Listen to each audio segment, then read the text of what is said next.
En primer lugar, me gustaría dar las gracias a la Asociación Cultural La Venera por la invitación y a todos y a todas los asistentes, por supuesto, por haber dedicado parte de su tiempo en conocer un poquito del patrimonio histórico que tenemos, histórico y artístico que tenemos en Jerez de la Frontera, en este caso asociado al mundo bodeguero, porque pertenece a una obra que pertenece a una colección de una bodega jerezana. Y en especial a Antonio por su invitación, que siempre se acuerda de mí para estas cosas.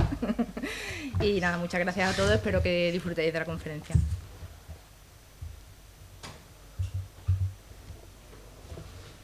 Toda obra de arte tiene una historia material y un destino. Esto se va pasando, puede pasar. Aquí. ¿Se pasa solo también? Sí. También así.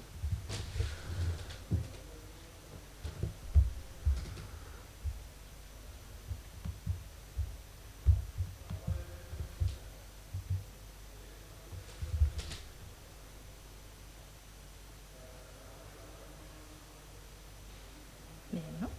Siempre bien, ¿no? Sí, perfecto. Bien. Toda obra tiene una historia material y un destino, que no solo depende del talento del artista, también influye en gran medida el observador, el coleccionista y las circunstancias externas que puedan acontecer, como el estallido de guerras, revoluciones, cambio de ideologías, etc. Cuando nos encontramos frente a una colección de obras de arte, no solo estamos viendo el resultado del trabajo de cada uno de los maestros.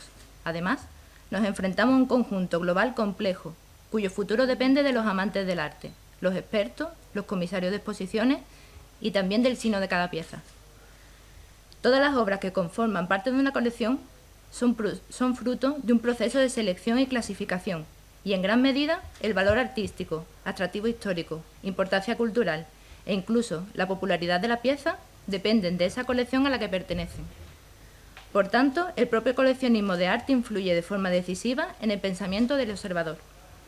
De ahí que cuanto más difícil es entender una obra de arte y más lejana nos parece a la vida cotidiana, mayor es la necesidad de ser protegida y conservada por su coleccionista. Así ocurre sobre todo en el arte que ha sido olvidado, no entendido, perseguido en diferentes momentos de la historia.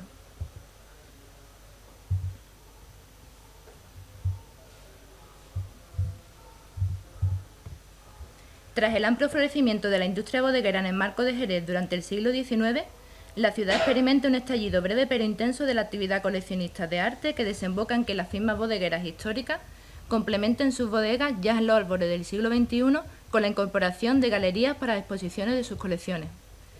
Salvando no pocos obstáculos, es en 2005 cuando se abre al público la colección de arte Joaquín y Elena Rivero, en una sala de exposiciones que se habilita en el interior de Bodegas Tradición, considerada hoy en día como una de las mejores colecciones de pinturas privadas en España, que conforma con más de 300 obras de artistas tan importantes como Murillo, Zurbarán, Goya, El Greco, Picasso o Sorolla, entre muchos otros.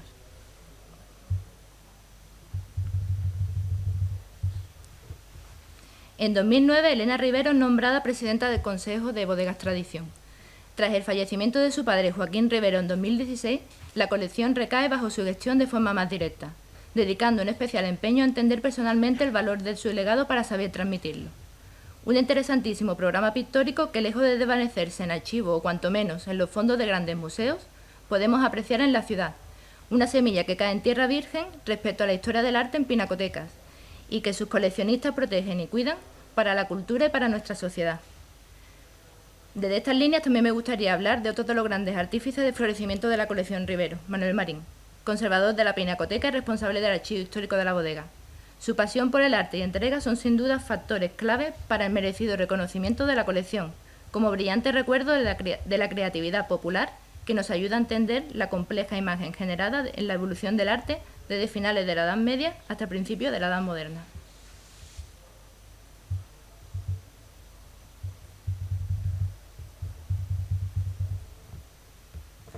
En cuanto a la localización, decimos que las tablas de retablo dedicadas a San Miguel y a la Pasión se encuentran expuestas en el interior de Bodegas Tradición en Jerez de la Frontera. La sala es un casco de bodega habilitado museográficamente para mostrar las obras de esta colección. Bodegas Tradición tiene su acceso por calle Cordobeses y se encuentra ubicada en las puertas del popular barrio de San Mateo, muy cerca del Palacio Riquelme Museo Arqueológico, en la Plaza del Mercado, colindando su parte trasera con algunos lienzos de muralla que circundaba el Jerez árabe.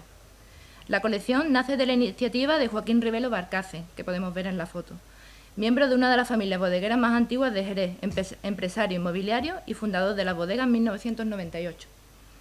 A su labor en defensa de la calidad de los vinos de Jerez y brandy hay que sumar esta gran pasión por el coleccionismo de arte español, una actividad que despertaría en él un especial interés por preservar y conservar el patrimonio artístico del país y hacer partícipe a la sociedad del mismo.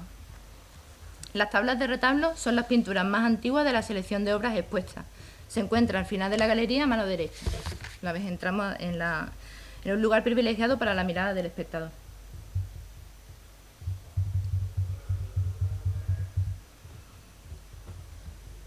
Las pinturas están documentadas como obra del pintor medieval Juan de Aleví, perteneciente a la escuela aragonesa y considerado como uno de los grandes exponentes de gótico internacional en la península. Su producción está documentada entre los años 1392 y 1408, encontrándose fundamentalmente en localidades pertenecientes a la diócesis de Tarazona y en algunos pueblos del norte de Teruel y sur de Navarra. Probablemente de origen judío converso, natural de Jarque y nacido a mediados del siglo XIV. Se ignora el lugar y año de su muerte. Aunque son pocos los datos que se tienen de su vida, se sabe que pertenecía a una saga de artistas. Familiar suyo fue el pintor Guillén de Leví, con quien muy probablemente aprendiera el oficio formando parte del obrador familiar.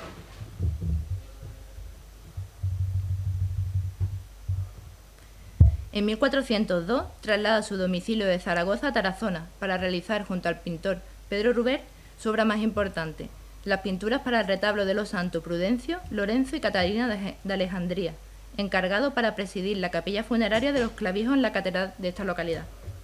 Este retablo, pintado entre los años 1399 y 1408, constaba originariamente de 35 tablas y testimonian el afán de su promotor, Benedicto XIII, por emular la actividad cultural y la elegancia de los cardenales de la corte pontificia.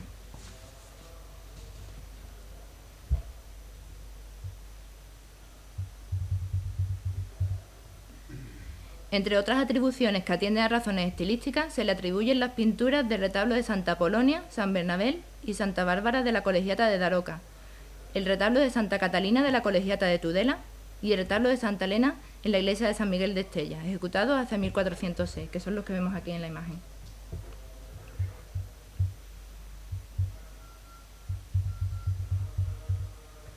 Respecto a la cronología del retablo dedicado a San Miguel y a la Pasión de la colección Rivero, al no contar con un contrato para su ejecución, tenemos que basarnos en las características de su estilo, poniéndolas en relación con otras obras documentadas del artista, en especial con el retablo de los santos Prudencio, Lorenzo y Catalina de Alejandría de Tarazona. Dentro del rango de fecha que se enmarca su producción, podríamos decir que esta serie de pinturas pertenecen a su etapa de madurez artística y podrían haber sido realizadas entre los años 1400 y 1405. Vemos aquí en la imagen cómo tiene bastante parecido a la masonería de la parte de arriba de aquel retablo con este de aquí, en cuanto al estilo también el colorido y lo que es la perspectiva de las imágenes. Pero vamos a ver más detenidamente la parte estilística. Ahora nos vamos a centrar, digamos, en el programa iconográfico del retablo.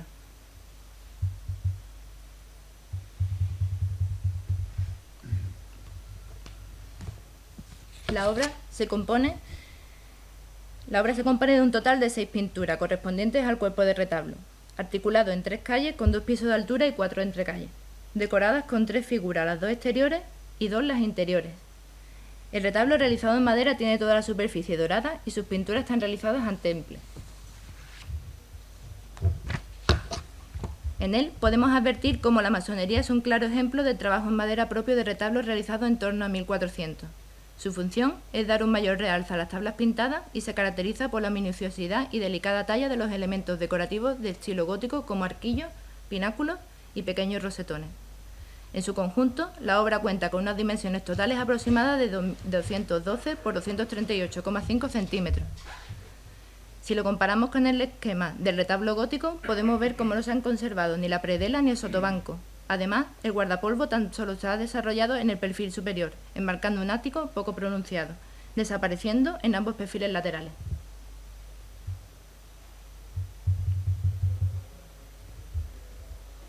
Según la distribución iconográfica con la que ha llegado a nuestros días, podemos decir que el retablo se encuentra consagrado a San Miguel Arcángel y a la Pasión de Cristo.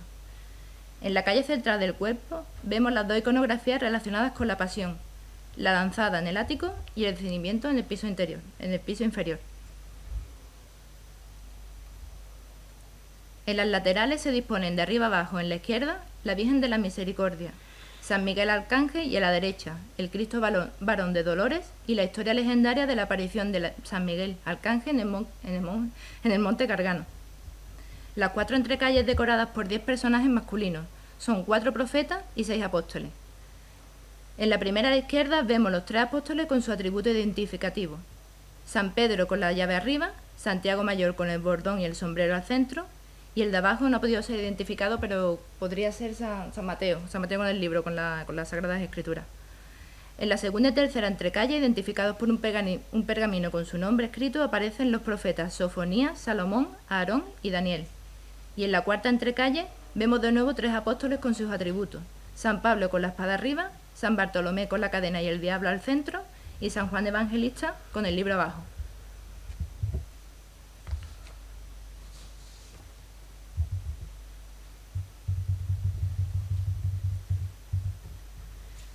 Centrándonos en el programa iconográfico de las principales pinturas, podemos ver las siguientes representaciones. En la primera calle y fila vemos la representación arquetípica de la Virgen de las Misericordias. Se refiere a una imagen de María con gesto caritativo que acoge bajo su manto a un grupo de suplicantes. En este caso vemos cómo a la izquierda aparecen personajes masculinos relacionados con el mundo eclesiástico y el estamento civil, y en la derecha aparecen personajes femeninos con lujosos tocados de la época. Es interesante cómo en esta representación la imagen de la Virgen, al ser de mayor importancia, tiene una altura mucho mayor que el resto de suplicantes, ¿vale? Es algo típico del gótico internacional. En la tabla central superior, que forma parte del ático, es la escena principal del retablo y representa la Sagrada Lanzada de Cristo. En la composición vemos a Cristo crucificado al centro, a la izquierda vemos un grupo de personajes entre los que distinguimos a María y las Santas Mujeres, apenadas por el acontecimiento, y al soldado Longinos, quien traspasa el costado del cuerpo de Jesús con su lanza. En el grupo de la derecha aparece representado San Juan sentado en el suelo con gesto de dolor en primer plano, y un grupo de soldados que acercan a la boca de Jesús la caña de hisopo empapada en vino y vinagre. Al fondo vemos la silueta de un muro de piedra con almenas y una gran puerta al centro sobre fondos dorados. La masonería que enmarca esta escena es especialmente decorada en su parte alta, con un arco conopial con cárdenas sobre un fondo de cielo azul con estrellas blancas. En la tercera tabla de la zona superior vemos la representación de Cristo al centro apoyado sobre el sudario blanco en el lateral del sepulcro, con expresión de dolor y las manos puestas una sobre otra. Su madre a la izquierda lo sostiene con la mano derecha y apoya su cabeza sobre la sien de su hijo. A la derecha vemos al apóstol San Juan en actitud orante. Sobre el mármol que delimita la parte delantera del sepulcro, donde reposan los clavos, el martillo y el pomo de perfumes, podemos ver un curioso relieve en el que parecen advertirse letras. Aunque no he podido llegar a ninguna conclusión, en algunas representaciones de gótico internacional de la escuela aragonesa, el autor ha utilizado esta zona para definir la firma, para poner la firma de la obra, aunque aquí yo no he llegado a distinguir de todo qué pone.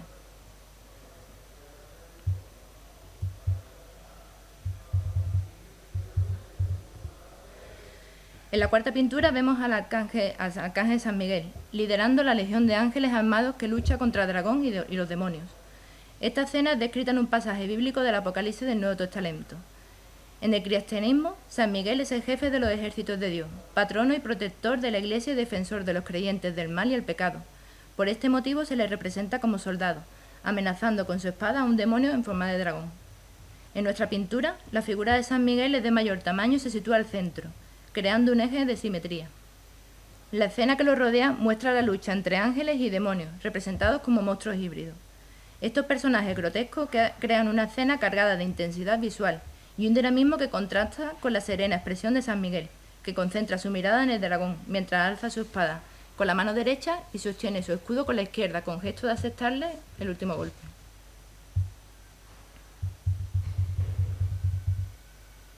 En la tabla central inferior aparece representada la escena del descendimiento de Cristo. Podemos comprobar cómo el escenario respecto a la tabla superior de la lanzada es el mismo con algunas salvedades. Por ejemplo, ha desaparecido la almena de la edificación que aparece al fondo, con una arquitectura algo diferente. Además, esta vez el suelo se abre una grieta que deja ver una carabela y restos de cuerpos humanos, manchados con la sangre de Cristo. En la composición vemos cómo Jesús es descendido de la cruz por José de Arimatea y por Nicodemo, ayudado por sendas escaleras que apoyan sobre la cruz. Asisten al descendimiento María, que besa su mano, San Juan Evangelista y las santas mujeres. En la sexta tabla aparece representada la historia legendaria de la aparición de San Miguel Arcángel en el Monte Gargano. Es un texto geográfico latino, el relato más antiguo del mito fundacional del santuario de Monte Gargano, que se encuentra al norte de la región de Apulia, en Italia. Según la leyenda, alrededor del año 490 habitaba en las inmediaciones de una gran cueva en el monte un toro que mataba personas y animales. El pueblo no podía deshacerse de ese animal que reencarnaba en mal, ya que devolvía todas las flechas que le lanzaban los cazadores para matarlo. En la escena del retablo vemos como un cazador de nombre Gargán aparece herido por una flecha que se le acaba de clavar en el ojo, devuelta violentamente al ser arrojada contra el animal. Tras la imploración de piedad, el arcángel San Miguel se le aparece milagrosamente al obispo Lorenzo Mayorano, instruyendo que la cueva fuera dedicada al culto cristiano y prometiendo a cambio la protección de la ciudad de invasores napolitanos paganos.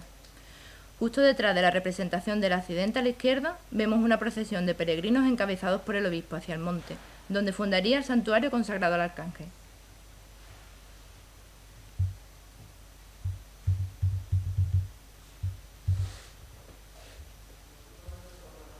La llegada al Reino de Aragón de las principales novedades en el arte de la pintura procedente de Italia fue bastante tardía. Las actuales provincias de Zaragoza, Huesca y Teruel se encontraban desigualmente habitadas y solo sus poblaciones más importantes estuvieron en condiciones de mantener correspondencia con los talleres asentados en las ciudades como Barcelona, Tarragona, Valencia, Palma de Mallorca, Aviñón, Nápoles o Palermo.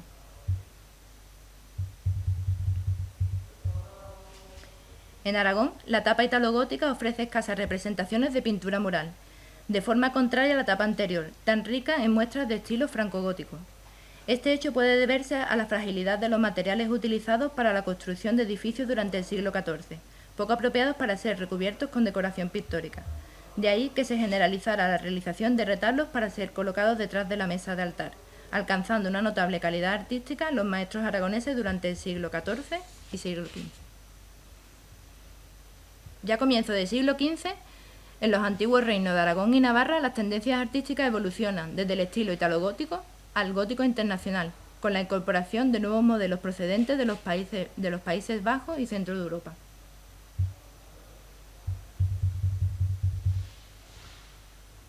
Nuestro retablo presenta en líneas generales características propias del más puro estilo gótico internacional, desarrollado a comienzos del siglo XV por la escuela aragonesa. Como el ejemplo de una gran riqueza cromática, el modelado sinuoso curvilíneo de las composiciones, las facciones nórdicas de sus personajes o la profusa riqueza ornamental de los tejidos. Dichas constantes estéticas responden a la influencia directa del arte de la ilustración en miniatura, así como del trabajo de las artes suntuarias en la orfebrería. El empleo del laminado de oro en gran parte de la decoración estructural del retablo, así como en elementos decorativos de las tablas, como por ejemplo algunos fondos o nimbos de los personajes sagrados, recuerda al arte deutero bizantino, siguiendo los modelos establecidos por la escuela de Siena, heredados de la etapa anterior.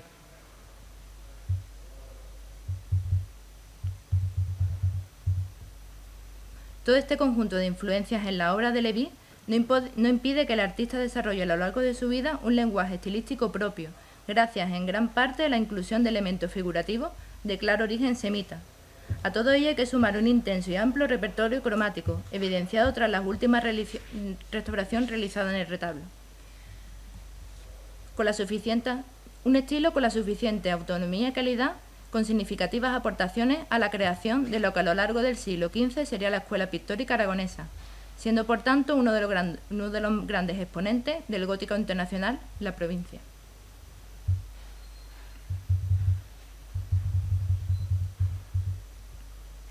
En este último apartado del estudio Analizaremos el retablo desde un punto de vista iconológico, con el fin de exponer unas conclusiones personales que animan a otras investigaciones sobre la pieza que aporten más datos sobre ella.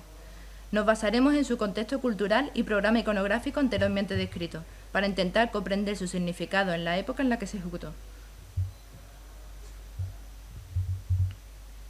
Sobre la historia material del retablo, pocos datos se saben, tan solo que las tablas proceden del territorio francés, antes de ser adquiridas por una subasta para la colección. Por tanto, al no conocer el emplazamiento original, no sabemos si el retablo se encuentra completo o es tan solo un fragmento de uno de mayores dimensiones. Llama la atención que todas las tablas sean del mismo tamaño, porque si atendemos a otros retablos de la escuela aragonesa de principios del XV, vemos como el titular se encuentra al centro sobre una tabla de mayores dimensiones que el resto. Asimismo, tal y como apuntábamos anteriormente, no conserva la predela y el sotobanco, donde seguramente el artista ampliaría el programa iconográfico. Pese a ello, las tablas de retablo guardan concordancias entre sí, desde un punto de vista temático, por lo que vamos a basarnos en la distribución actual para seguir con el estudio de este apartado.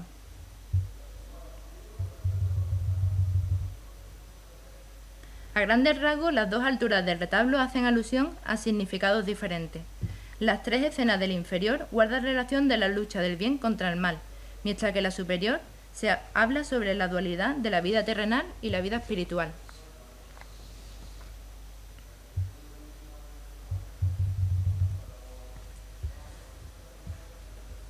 En las escenas de San Miguel, el descendimiento y el monte Gargano aparece representado el mal de tres formas distintas, como un dragón que escupe fuego, como el esqueleto humano que aparece en la roca y como un toro que devuelve una flecha. Las tres historias nos hablan de esa lucha que mantiene la Iglesia, el arcángel San Miguel como protector de la fe y defensor de los creyentes, la sangre de Cristo sobre la calavera como símbolo del triunfo de la cruz sobre el pecado y la muerte, y la historia de la aparición más influyente durante la Edad Media de San Miguel, para proteger a los cristianos de los paganos.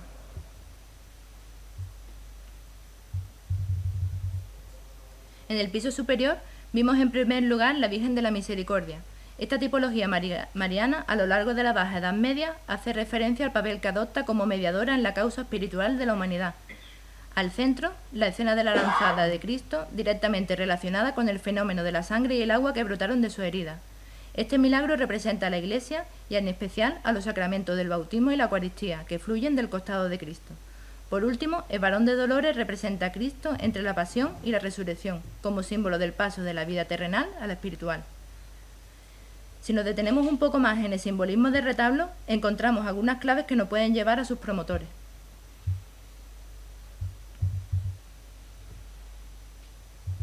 Llama la atención la representación de la iconografía de la Virgen de la Misericordia en un retablo de comienzo del siglo XV. Sus primeras representaciones se encuentran fechadas en el primer tercio del siglo anterior, gestadas en el seno de la Orden del Cister, siendo difundida desde el siglo XV por las órdenes mendicantes en toda Europa. La Orden de Cister es una orden monástica regida por la regla de San Benito, fundada en 1098 en la región de Borgoña.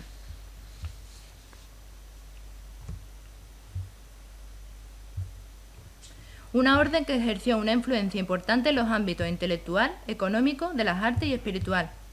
De hecho, la Corona de Aragón asiste a la temprana llegada de esta orden con grandes fundaciones desde el siglo XII, fundamentalmente en la actual provincia de Zaragoza, aportando esos nuevos valores religiosos, culturales y políticos a la zona.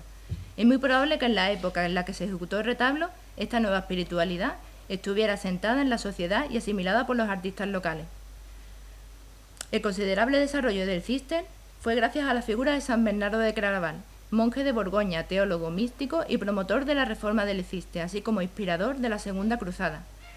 La influencia y prestigio personal que gozó en vida hace que llegara a ser uno de los máximos influyentes en el pensamiento occidental del siglo XII y XIII.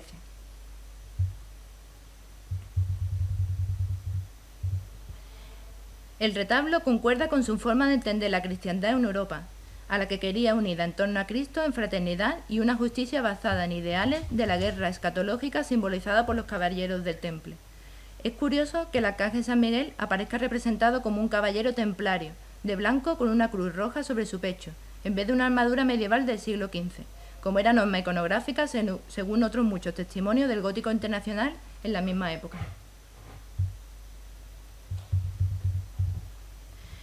El dogma de San Bernardo apostó por el triunfo de Cristo por la extensión del reino de Dios entendida como forma de búsqueda espiritual y transformación social. Además, reformó la devoción de María, entendida como modo intercesor entre el hombre y Jesús. Pero ante todo fue un caballero de Dios, contribuyendo a la fundación de la Orden de los Templarios y predicando la Segunda Cruzada, entendiéndola como parte de un mundo de batallas apocalípticas. Las 3 pinturas del retablo superior interpretan la vida espiritual de la Europa mística, monacal y caballeresca de la Nueva Edad Media, con el misterio de Cristo y la Virgen que anima a sus devotos. Las inferiores se encuentran vinculadas a la Santa Cruzada y a la fundación de la Orden del Temple, que él interpreta como signo de una nueva revelación de Dios, en un tiempo marcado por la esperanza apocalíptica dentro de una iglesia que estaba buscando su identidad social. Muchas gracias a todos.